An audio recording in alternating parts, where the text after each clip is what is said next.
فأنا ناصح لإخواني بالصدع بالحق تبيض وجوههم. السكوت في مسألة الحزبية يضرها، فاصدع بما تؤمر وأعرض عن المشركين. سلامي على دماج ورجالها والشيخ يحيى ودار العلم يا سعد بانيها. الحمد لله رب العالمين، والصلاة والسلام على رسوله الأمين وعلى آله وأصحابه ومن تبعهم بإحسان إلى يوم الدين.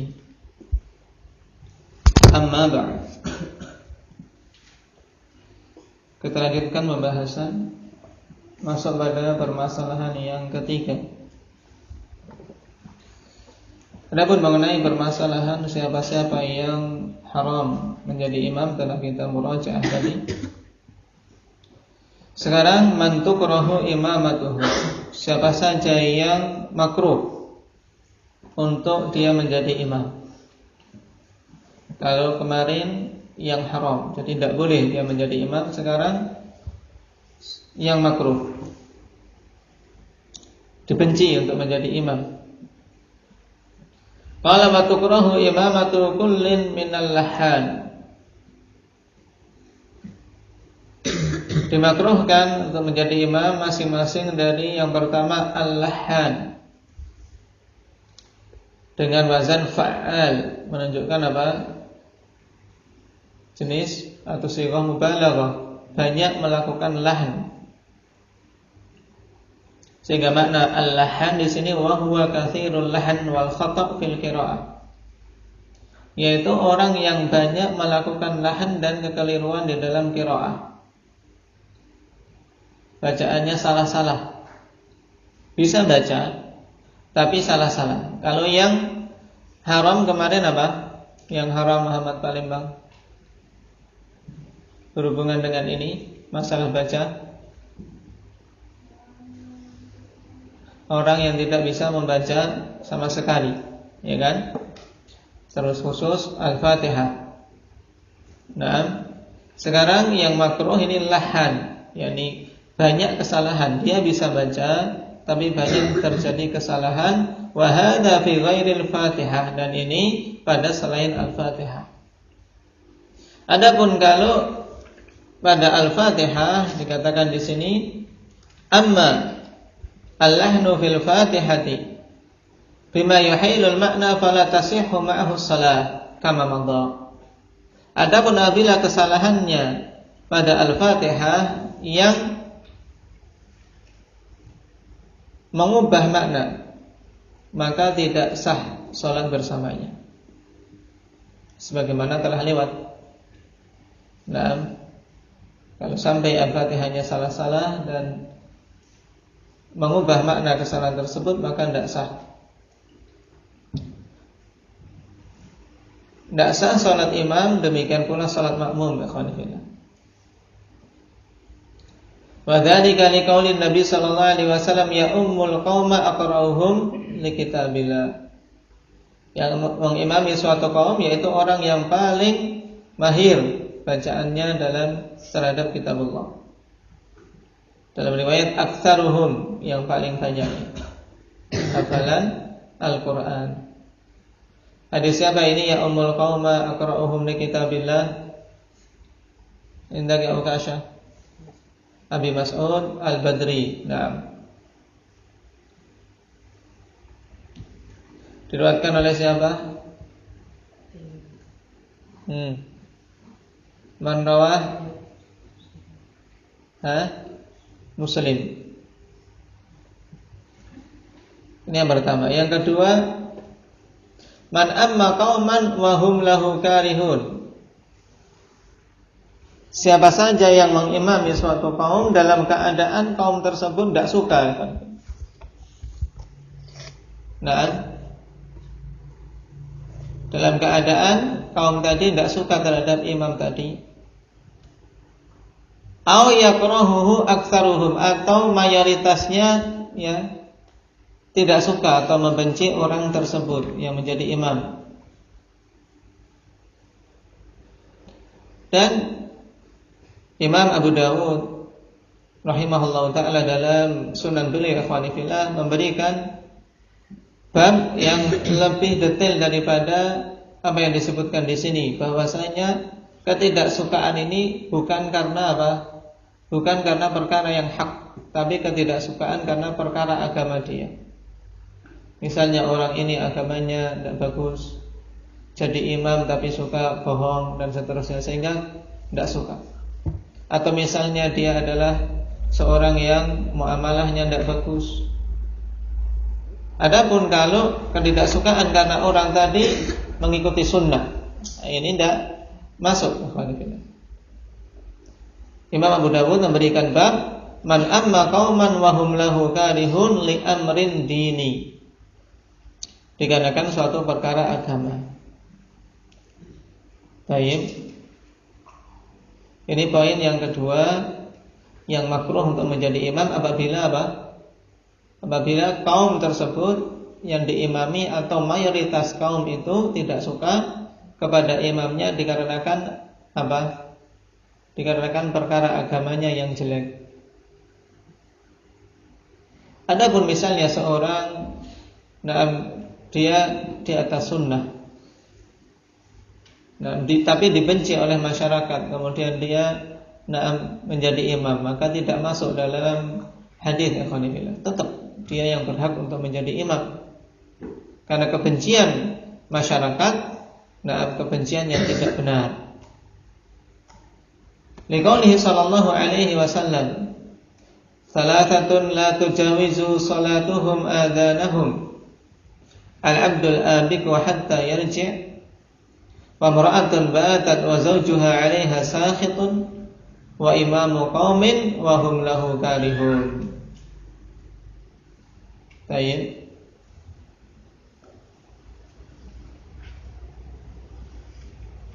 Ini lafaz yang sempurna dalam riwayat Tirmidzi yang dimasukkan oleh Syekh Muqbil rahimahullah taala dalam As-Sahihul Musnad. Adapun yang disebutkan di sini, salatun la tartafi'u salatuhum fawqa ru'usihim shibra.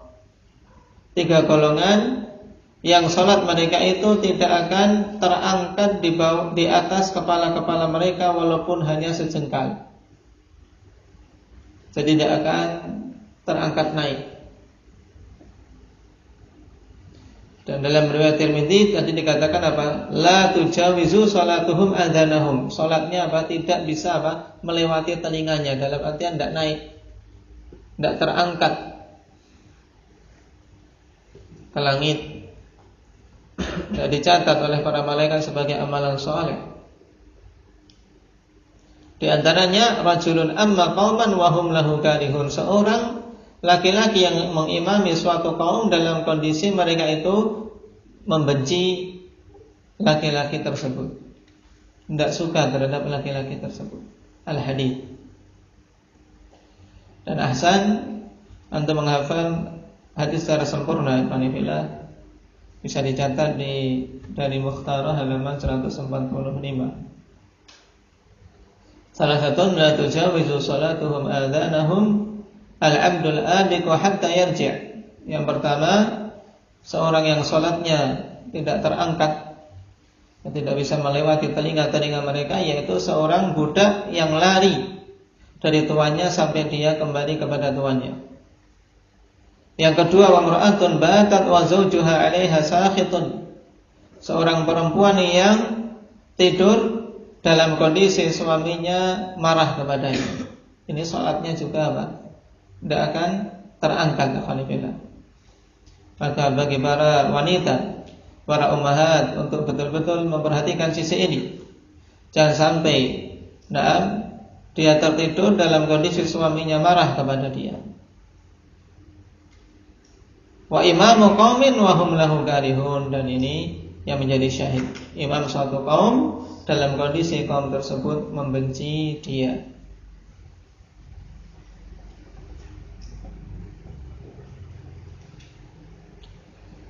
As-salih, perkara ketiga yang makruh menjadi imam, man yukhfi ba'dal huruf wala yufsih. yaitu seseorang yang menyembunyikan sebagian huruf dan tidak fasih.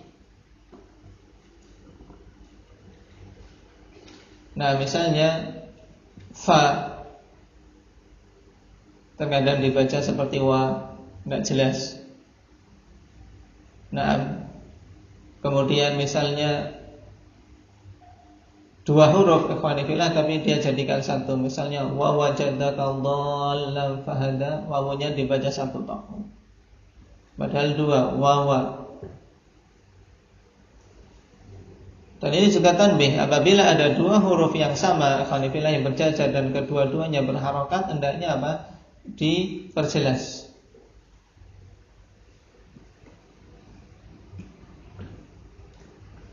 Wa kadza man yukarriru ba'dal huruf, demikian pula orang yang mengulang-ulang sebagian huruf, ya gagap.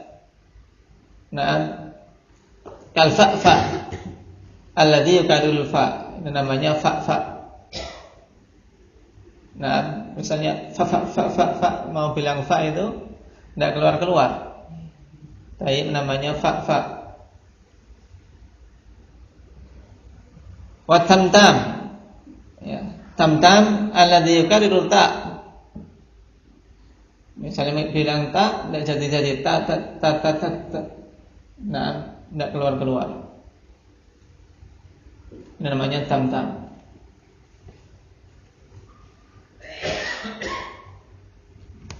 Wa ghairihima, dan selain keduanya. Intinya seorang yang ada gagap pada sebagian huruf, nah, mau mengeluarkan huruf, nah, sulit. Ini makruh untuk menjadi imam. Wa dzalika min ajli ziyadatil harfi fil qiraah, yang demikian itu dikarenakan adanya tambahan huruf di dalam qiraahnya.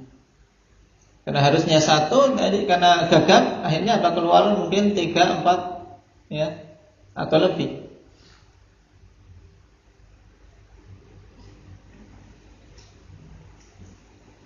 Dan ini kalau pada Al-Fatihah ikhwani fillah, kalau sampai mengubah makna maka tidak diperbolehkan, masuk pada kategori yang haram. Tapi kalau pada selain Al-Fatihah maka makruh untuk menjadi imam. Tapi ini 3 poin, nah, yang dimakruhkan untuk menjadi imam. Al-lahan, kemudian man amma qauman wa hum lahu karihun. Apa tadi tambahan dari Imam Abu Dawud? Faiz, ketidaksukaan mereka kenapa? Na'am li amrin dini. Ai na'am wa hum lahu karihun ai li amrin dini. Karena perkara agamanya. Jadi agamanya buruk. Ta'liq atau tabwib dari Imam Abu Dawud bagus ikhwan fillah untuk antum tayyib jadikan sebagai batasan bahwasanya kebencian itu, ketidaksukaan tersebut, nah, dikarenakan perkara agamanya. Baik karena dia seorang pendusta, seorang yang tidak amanah, seorang yang naam suka bermaksiat dan seterusnya.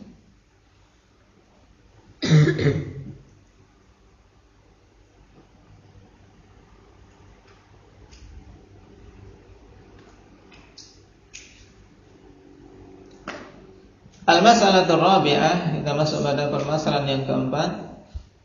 Mawdi'ul imami minal ma'mumin, posisi imam dari para makmumnya.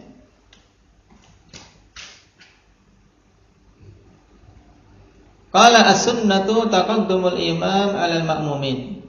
Yang sunnah adalah apa? Dikedepankannya imam atas para makmum. Jadi makmum di posisi belakang imam. Fayaqifuna khalfal imam idza kanu tsnaini fa aktsar. Sehingga para makmum itu berdiri di belakang imam apabila mereka jumlahnya 2 atau lebih. Kalau 2 atau lebih maka posisinya di belakang imam. Dalilnya apa? Li'annahu sallallahu alaihi wasallam kana idza qama ila sholati taqaddama wa qama ashabuhu khalfah. Dikarenakan Nabi sallallahu alaihi wasallam dulu apabila beliau berdiri menegakkan salat, beliau maju dan para sahabat beliau berdiri di belakang beliau. Wa li Muslim wa Abi Dawud anna Jabiran wa Jabbaran waqafa. Ahaduhuma an yaminihi wal akhar an yasarihi. Fa akhadha bi aydihima hatta aqamaha khalfah. Naam, dalam riwayat Muslim bahwasanya kisah Jabir dan Jabbar. Nanti ingat saja hadis tentang kisah Jabir dan Jabbar. Bahwasanya keduanya berdiri dan salah satunya di samping kanan, salah satunya di samping kiri Rasul sallallahu alaihi wasallam. Maka Rasulullah sallallahu alaihi wasallam mengambil tangan keduanya kemudian diberdirikan di belakang beliau. Jadi jangan di samping kanan atau samping kiri, tapi di belakang. Ini kalau dua. Nah, apalagi kalau lebih dari dua. Wa di qauli Anas radhiyallahu anhu lamma shalla bihimun nabiy sallallahu alaihi wasallam fil bait. Dan berdasarkan perkataan Anas bin Malik radhiyallahu anhu tatkala beliau tatkala Nabi sallallahu alaihi wasallam salat mengimami mereka di rumah mereka. Tsumma ya'ummu Rasulullah sallallahu alaihi wasallam wa naqumu khalfahu fayusalli bina. Kemudian Rasulullah sallallahu alaihi wasallam mengimami, maka kami pun berdiri di belakang beliau.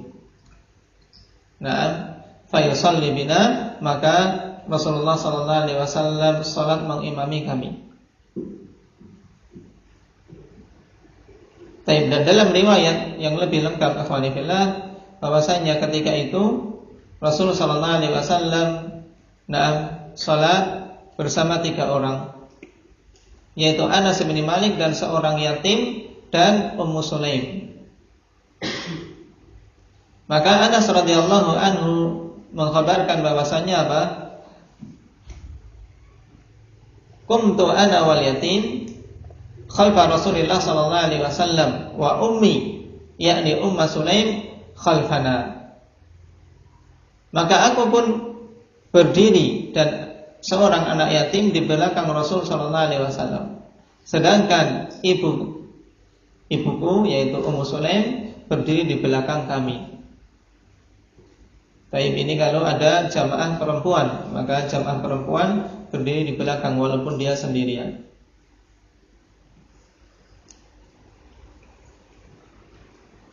Qala wa yaqifu ar-rajulul wahidu an yaminil imami muhadiyan la.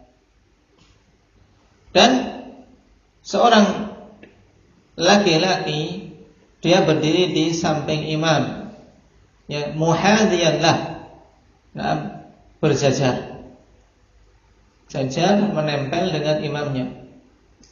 Ini kalau makmumnya berapa? Cuman 1 orang laki-laki. Dalilnya li'annahu sallallahu alaihi wasallam adara Ibn Abbas wa Jabiran ila yaminihi lamma waqafa an yasari.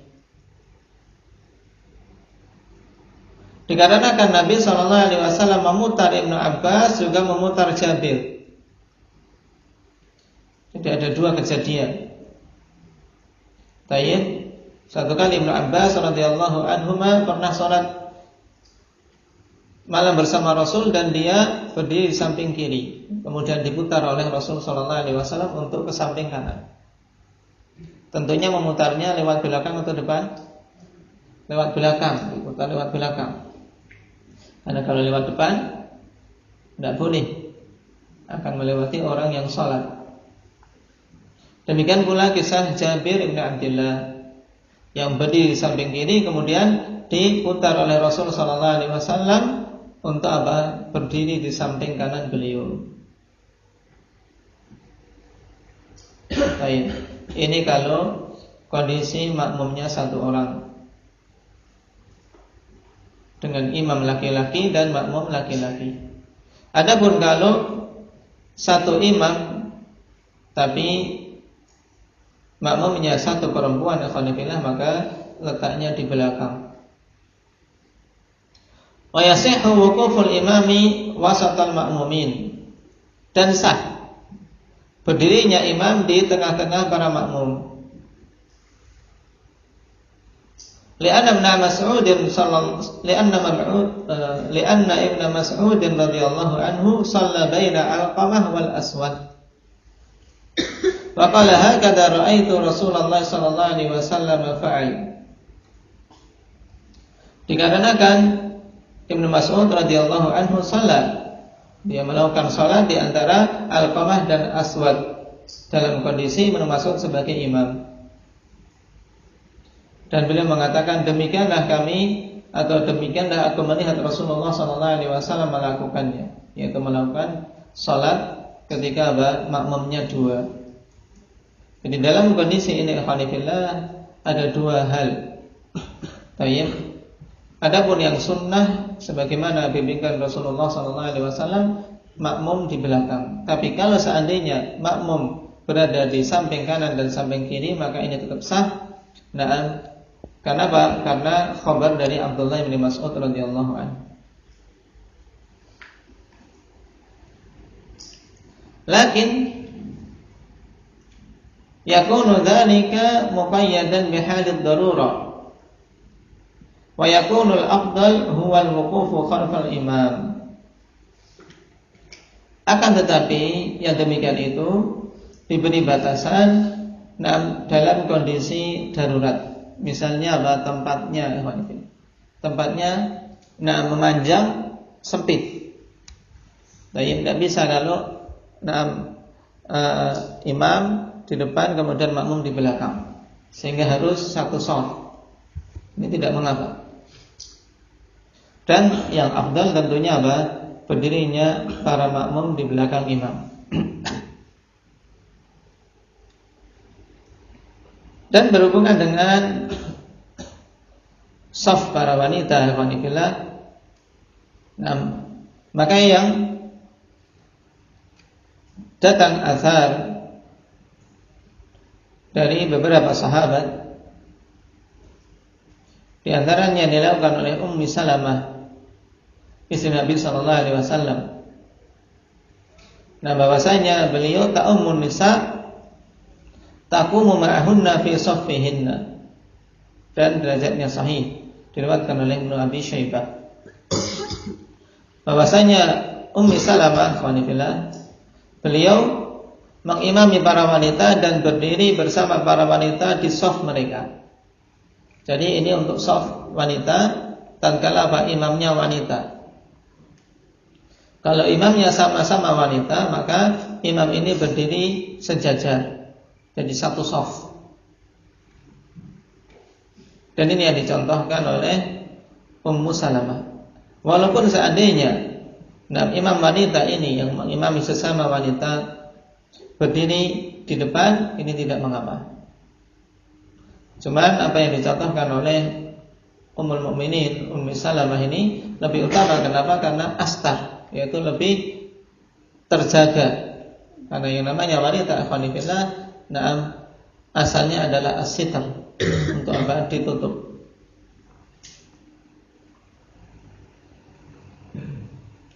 Qala wa takun nisa'u khalfa sufufi rijali hadits Anas radhiyallahu anhu.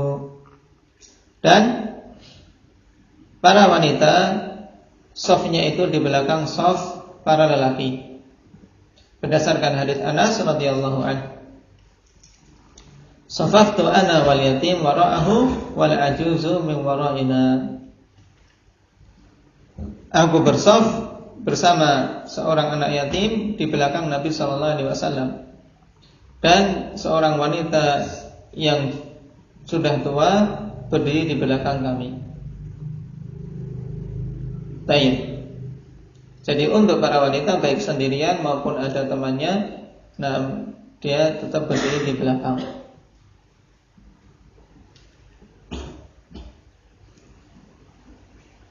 Dan mengenai sebaik-baik shaf, Rasulullah SAW telah memberikan perbedaan antara shaf laki-laki dan shaf para wanita. Berkenaan dengan shaf para lelaki, Rasulullah SAW mengatakan khairu sufufir rijali awwaluha wa syarruha akhiruha, dan sebaik-baik shaf para lelaki adalah yang awalnya. Jadi hendaknya seorang muslim ikhwan fillah berburu untuk apa? Mendapatkan shaf yang paling utama, shaf yang pertama. Dan sejelek-jelek adalah yang paling terakhir. Sedangkan para wanita kebalikannya. Khairu sufufin nisa akhiruha wa syarruha awwaluha. Yang paling baik adalah yang akhirnya, dan yang paling jelek adalah yang paling awal, karena paling dekat dengan shaf para lelaki. Dan mengenai shaf awal keutamaannya banyak. Maka jangan sampai seorang muslim banyak di hari-harinya terluputkan dari shaf awal. Hendaknya berlomba-lomba untuk mendapatkan keutamaan ini. Rasulullah SAW mengatakan, Innallaha malaikatahu yusalluna ala sufufil uwal. Sungguhnya Allah Subhanahu wa ta'ala dan para malaikatnya bersolawat pada shaf-shaf awal.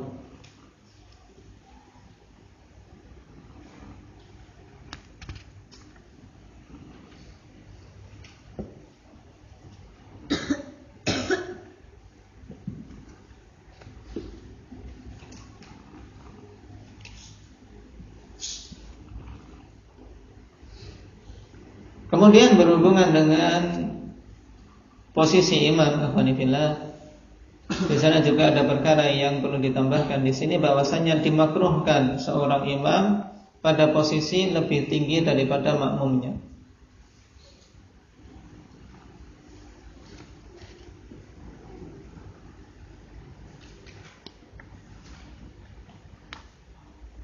Dan ini yang banyak terjadi, akhwanifillah, di masjid-masjid awam. Biasanya kalau kita perhatikan masjid awam, di mihrab ditinggikan biasanya 5 cm, atau bahkan kalau masjid-masjid yang besar seperti Masjid Purworejo sana kota, itu tinggi. Jadi perbedaannya mungkin ada 10 cm antara makmum dengan imam. Dan ini makruh kan. Jadi dimakruhkan seorang imam berada di posisi yang lebih tinggi daripada makmumnya dari tempat berdirinya. Adapun kebalikannya malah tidak apa-apa. Kalau makmum berada di tempat yang lebih tinggi dan imamnya di tempat lebih rendah, tidak mengapa. Tapi makruh kalau imamnya di tempat yang lebih tinggi. Hal ini berdasarkan hadis Hudzaifah radhiyallahu anhu yang diriwayatkan oleh Abu Dawud. Annahu amma bil madaini 'ala dukkan. Bahwasanya Hudzaifah mengimami di Madain di atas dukkan. Maksud dukkan di sini yaitu tempat yang tinggi, yang digunakan untuk duduk. Satu tempat yang tinggi seperti panggung. Fa akhadha Abu Mas'ud bi qamisihi fajabadah. Maka Abu Mas'ud pun mengambil qamisnya kemudian ditarik. Ini menunjukkan apa? Di antara para sahabat ikhwani fillah saling mengingkari ketika diketahui ada sesuatu yang menyelisih sunnah. Dan ini nasihat, sehingga tidak marah. Tayyib, falamma faragha min salatihi qala, maka tatkala telah selesai dari salatnya, Abu Mas'ud mengatakan, alam ta'lam annahum kanu yunhauna an dzalik. Alam ta'lam, tidakkah engkau tahu? Annahum kanu yunhauna an dzalik, bahwasanya mereka itu para sahabat dulu dilarang dari yang demikian. Qala bala, maka Hudzaifah mengatakan iya, tahu. Lalu kenapa? Nah, qad dzakartu hina madattani. Aku baru ingat. Ya, aku ingat tatkala engkau apa? Menarikku. Jadi terkadang memang lalai. Ya. Jadi Hudzaifah sudah tahu hukumnya, tidak boleh. Nah, dilarang kalau seorang imam berada di posisi lebih tinggi atau di tempat yang letaknya lebih tinggi daripada makmumnya. Tapi dia lupa. Akhirnya ditarik oleh Abu Mas'ud dan baru ingat saat ditarik tersebut. Nah, hadis dimasukkan oleh Syekh Muqbil dalam As-Sahihul Musnad. Ini diingat-ingat. Baik, naktafi bihadza subhanallah.